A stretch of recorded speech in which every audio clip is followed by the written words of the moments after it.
In this room, the idea of ground control will grow and be perfected. The concept is simple.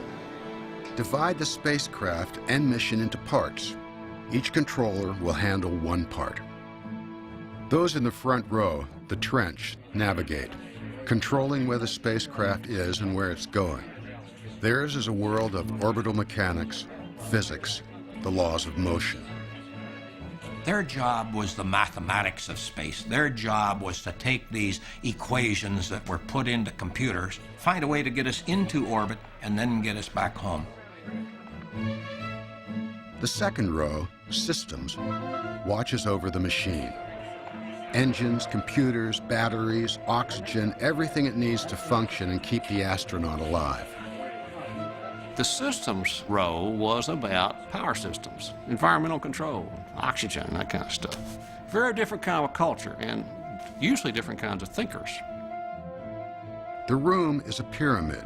At the top sits the flight director. Controllers give him information. He makes the decisions. If mission control is an orchestra, the flight directors, Chris Kraft, John Hodge, Glenn Lunny, Gene Kranz, and all who follow, they are the conductor. The flight director's job is to take any actions needed for crew safety and mission success. I have between 15 and 21 controllers in this room who provide me inputs, but ultimately I have to exercise the mission decision. Mission control will be made of more than wires, buttons, and screens. This room develops its own culture, and fitting in starts with learning the language. I was staying at one of my friend's house, and she said, well, how was your first day? I said, it was really exciting and fine. I said, except I might as well have been in a foreign country. I didn't know what anybody was talking about. GNC, give me a RCS propellant consumed so far. It looks like a PCM count from 302. It was all acronyms. I mean, and then there was acronyms of acronyms.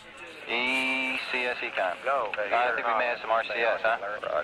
On UHF, the ECOM's going to talk about the EPD CDS and what relationship it might have to GNC and whether or not that will cause us to abort the mission and go into the Tanana Reef. That kind of stuff. Acronyms are just the beginning. Each console connects to 25 phone lines or loops. Controllers must learn to decipher multiple conversations at once. One of the things you learned to do was to be able to listen to 3 and 4 and sometimes 5 loops at one time. And you'd be picking out what you had to know and what you wanted to hear and what you didn't want to hear. Okay. It's going down. It's going down. Thank you. Hang around the clock. Search tank low down. We blew to Flight Econ. Go ahead, Econ. You'd learn how to pick it out. Either that or you'd probably just drown in the job. That's a firm flight. The young men who come to Mission Control in the 60s, and they are all men, live in an engineer's paradise. Intense, high-tech, competitive, and insulated. Outside, an American cultural revolution will soon begin brewing. As the 60s unfold, Mission Control will be many things. One thing it will never be is hip. They were all had button-down white shirts, narrow ties, and of course the pocket protectors there for the pens and the pencils. First of all, for the record, I'd never owned a pocket protector. I never wore one in my life. I didn't either. Other people did, but I never owned one. Mine was leather, but I had one. Working in Mission Control will change their lives forever. It's not a healthy environment, but with the coffee, cigarettes, junk food, and stress comes a sense of identity, love for the job, and pride that in a crisis, their country is counting on them.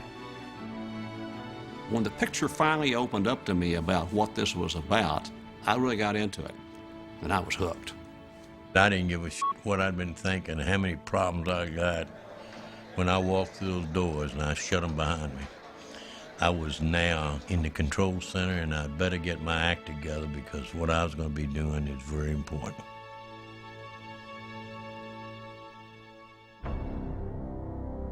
The Russians surprised with another first in the person of Alexei Leonov, who they say became the first man to walk around in space. On March 18, 1965, the world is reminded that Russian engineers, not Americans, are making the important breakthroughs. Russia has moved ahead of the U.S. once more in the race for the moon. In the top levels of the White House and in the Congress, there was deep concern that all the important things were being done first by the Soviet. They were the first ones to orbit anything. They were the first ones to put man in space. They were the first ones to put a woman in space. Again and again and again, they were doing things first.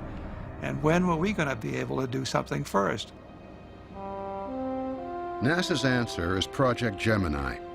Flying a two-man spacecraft not much bigger than Mercury, Gemini will develop the tools and techniques to reach the moon, hopefully before the Russians. Gemini was designed to develop and prove the operational techniques of rendezvous, long-duration missions, and then a spacewalk, extravehicular operations. None of these is more crucial than rendezvous. The Russians have never done it, and it will be essential to lunar missions. Leaving the moon, the lunar lander will have to rendezvous with the mother ship, or the astronauts won't get home. Rendezvous was an absolute necessity if we were to achieve the goal of putting a man on the moon. Rendezvous, bringing two vehicles close together in space, won't be easy. Each one is moving 17,000 miles an hour, faster than a rifle bullet. Getting them on the same path within a few feet of each other without crashing will be the most complex maneuver ever attempted. A president's pledge, billions of dollars of hardware, years of work by tens of thousands of people, all for nothing if rendezvous doesn't work.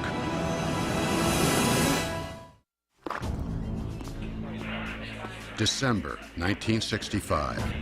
For 8 years, America has been behind in space. Now Mission Control is trying to beat Russia with the world's first rendezvous. Rendezvous was an absolute necessity if we were to achieve the goal of putting a man on the moon. Gemini 6, with astronauts Wally Schirra and Tom Stafford, launches.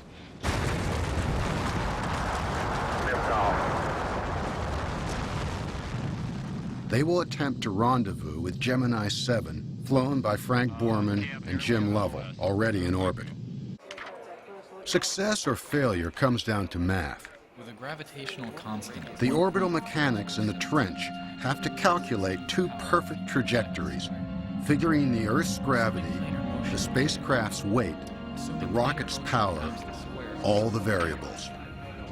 If their equations work, they'll wind up with two speeding bullets perfectly positioned alongside each other, like two cars tailgating a foot apart at 17,000 miles an hour. No one knows if it can work. We had to prove that these equations that they had written could bring those two together. Okay. Steering looks good from here, Gemini 6. You are go. We calculated all the maneuvers they had to do. We tracked their orbits and, in essence, kind of flew the spacecraft from the ground. Gemini 6, Houston, you're coming up on 1 minute to the burn. Roger, Jim. Mark. The moment of truth. If the trench's calculations are right, Schirra and Stafford in Gemini 6 should be able to spot 7 a few miles ahead. Hey, I think I've got it. Is that spacecraft covered?